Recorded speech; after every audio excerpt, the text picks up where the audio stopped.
Here we go. Hey, this is Byron Bradford, aka Brad. Let me get some water here. We're gonna talk about just some little, leadership type things, but first I'm brought to you by B12 Fitness, www.b12.fit.com, where you can get your latest protein shakes, amino acids, things like that to keep you nutritionally fit. And number two line of business is going to be the veteran in crisis, the 1-877-424-3838. Again, go check out for your latest vitamins and nutrients at www.b12training.fit.com. All right. Yeah, I just talk about leadership and leadership behaviors. Um, Man, it's one of those things where you know become a really effective leader. You're gonna make mistakes. Period. You're gonna make mistakes. Just hope you don't make the same mistakes twice. I guess I was just thinking about with the NFL having to make a decision. They don't want to cancel the season. Neither does baseball, uh, but they're taking a significant chance of possibly getting infected with the coronavirus and taking it, just like the NBA, out of the bubble to these families back to their home. I know you're doing all you can do to mitigate it, but sometimes mitigation is just not enough. Mitigation is just not enough. So um, that's very complicated because there's a lot of different moving pieces to that puzzle. Yeah, But the most, um, but the biggest piece of that puzzle, of course, is uh, the economic and financial side of not having a season for any one of those sports, whether it's baseball, football, basketball, which is guaranteed money, and people got guaranteed money, got to give some of that money back, but they might have spent already. But baseball, 12 guys came up today hot on the. I say hot, didn't come up hot, but they came up with the coronavirus, and so they could potentially be looking at cutting their season short. And they're trying to do the bubble thing, but it doesn't seem like things are working out in their favor. Football hadn't got started.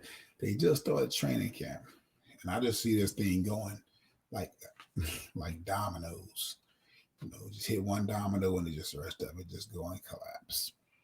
Uh, but as a leader, as a the officials that's making these decisions, you know, I think we really need to look at what's driving, other than the financial aspect of this. Okay, one of the former, strategically thinking, former military guy, 2 years experience, two combat deployments.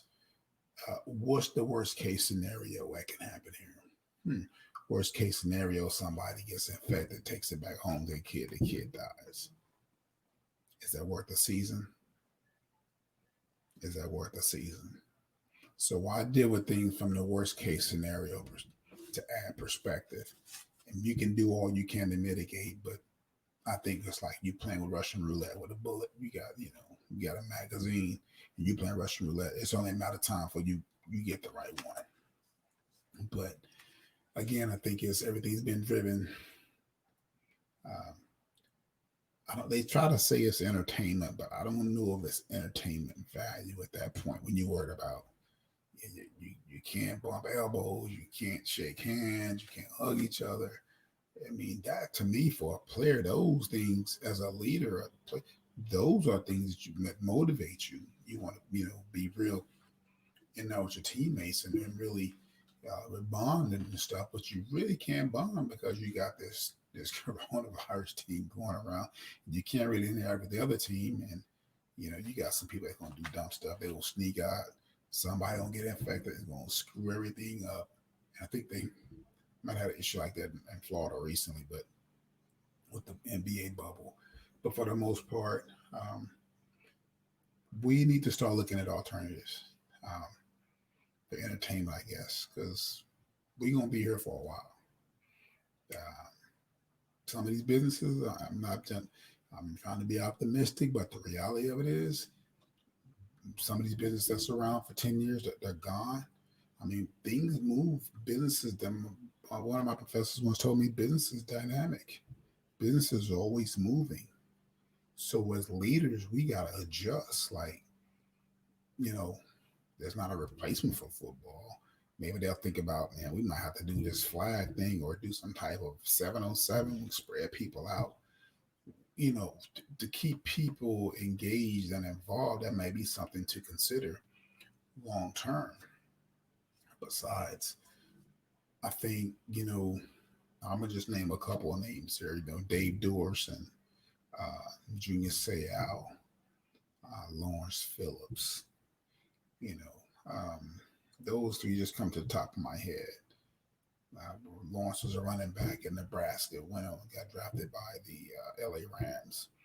Junior Seau was a linebacker with the Chargers. Then he went over to the Patriots. Dave Dorson, I believe he was a cornerback or safety with the Chicago Bears. I picked both sides of the ball. Mike Webster as well. That was a center for Pittsburgh. Um, I guess I'm trying to get to. We understand that, and I play linebacker myself. It's a very violent sport. It's a violent sport, and you play the sport.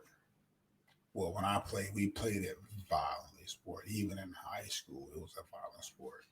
Yeah, you got the helmet and pads on, but you're well, our goal is not to inflict punishment. Actually, it is. They tell you it's not, but it is. If you don't inflict punishment, you're gonna lose your job. And I wasn't making no money in high school. You didn't make no money in college, but you get NFL. It's different. You have to play at a high level. And when you play in those positions like the Seau or Dave Doris in defense, you're going to be reactionary. So you're just going to respond. And you try not to hit people in the head, but sometimes things happen. Shazier with the neck issue, he's walking again, but he's very fortunate. You know, he's very fortunate. Friend of mine in high school, I won't mention his name, but he was in a wheelchair and he was in a coma for a while. I was in basic training as a junior in high school. He was in a coma. So, uh, much as I love the sport, I love what it did for me as far as being on a team and understanding how to work with people to accomplish a mission, a goal.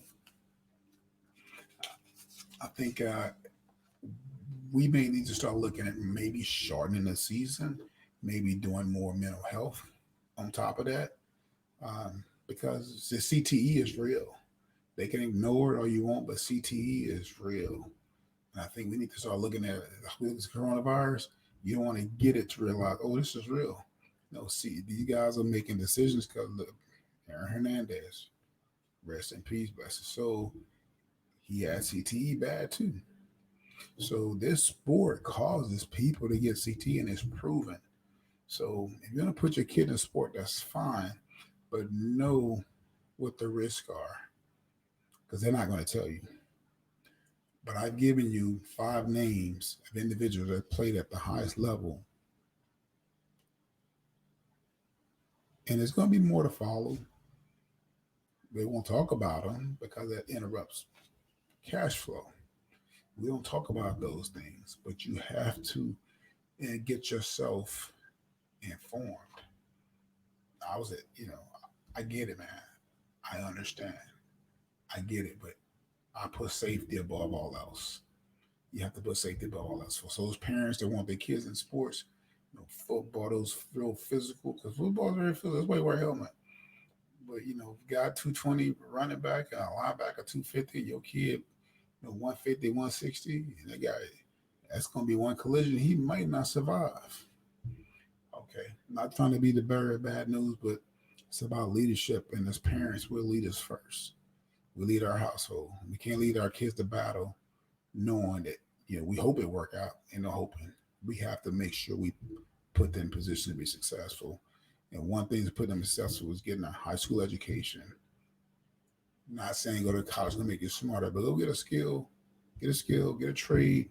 You want to go to college for 4 years, be a doctor, lawyer, that's fine. That's fine. Go take the LSAT, take your GRE, get in there, the MedCat, do what you need to do to get where you need to be at. Go to the military for 4 years, 5 years, 3 years, get out, get the GI Bill, let them pay for it for you. I'm a, I'm a witness to that. I've done it. They paid for my bachelor's, my master's. So the thing is, there are other ways in life um, to move around and get yourself to be the best you can be, and challenge yourself in other areas of your life, not only physically but also mentally, making sure you're mentally prepared to take on any endeavor that should come your way. All right. Again, this message is brought to you by www.b12training.fit.com, B12 Fitness Group. Again, veteran in crisis. If you know any veterans having any problems, hey, have them call this number, man. 1-877-424-3838. 1-877-424-3838. Thank you and have a blessed day.